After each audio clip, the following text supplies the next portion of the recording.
নমস্কার বন্ধুরা, আন্তরিক শুভেচ্ছা ভালোবাসা জানিয়ে আজকে একটা রেসিপি নিয়ে চলে এলাম। এই বাটিরই 1.5 বাটি আমি ময়দা চেলে নিয়েছি। 1 বাটি গুঁড়ো করা চিনি নিচ্ছি, মিক্সিং গুঁড়ো করা। এটাও চেলে নেব কারণ ডেলা ডেলা আছে। সামান্য একটু লবণ দিলাম। গুঁড়ো দুধ দেব 4 চামচ।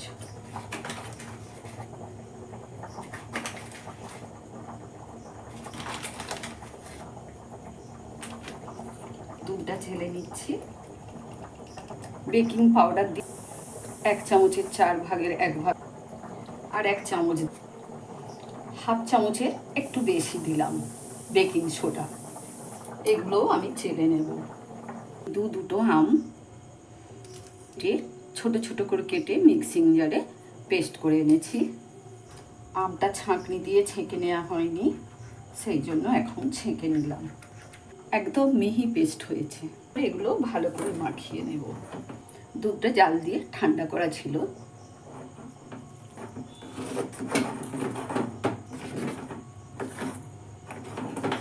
আর একটু দুধ লাগবে, একটু করেই দেবেন, বেশি করে দেবেন না। হ্যান্ড উইচ দিয়েও ফেটিয়ে নিতে পারেন। আপনারা যে কোনো এসেন্স দিতে পারেন, আমি ভ্যানিলা এসেন্স দিচ্ছি।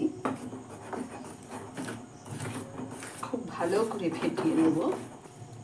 এবারে কিছু চকো চিপস দিয়ে দিচ্ছি, কিশমিশ দিয়ে দিচ্ছি। একটা পাত্র গরম করতে দিলাম। আমি এই কেক টিনটায় কেক বসাবো। এতে আমি দেখুন তেল দিয়েছি, ময়দার গুঁড়ো দিয়ে চারিদিকে ছড়িয়ে দিয়েছিলাম, যার জন্য আর কাগজ বিছুতে হবে না। লবণ দিয়ে দিলাম, ঢাকা দিয়ে দিলাম। দেখুন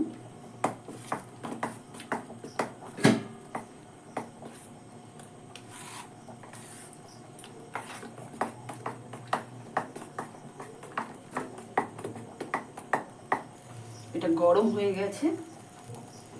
এবারে আমি কেক টিনের ভেতরে ঢেলে দেব। একটু ঝাঁকিয়ে দিলাম, বসিয়ে দিলাম। 20 মিনিট পরে আমি চাপাটা খুলে দেখব। মিনিট 20 হয়ে গেছে। আমি দেখছি কাঠি দিয়ে একটু কিছু চাল মগজ ছড়িয়ে দিলাম,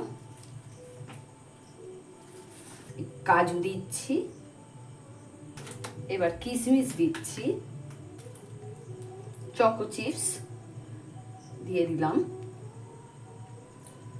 আমি ভেতরেও দিয়েছি। চাপা দিয়ে রেখে দেব।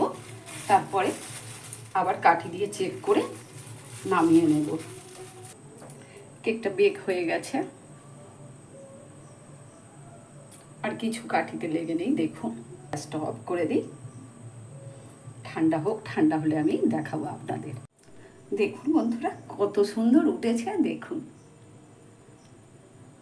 তো আজকের মতো আমার এই আমের কেকের রেসিপি শেষ করলাম। যদি ভালো লাগে অবশ্যই সাবস্ক্রাইব করবেন, কমেন্ট করবেন, লাইক দেবেন, শেয়ার করবেন। আসলাম তাহলে, ভালো থাকবেন সকলে। ধন্যবাদ। সব কত সুন্দর নরম হয়েছে দেখুন। দেখুন।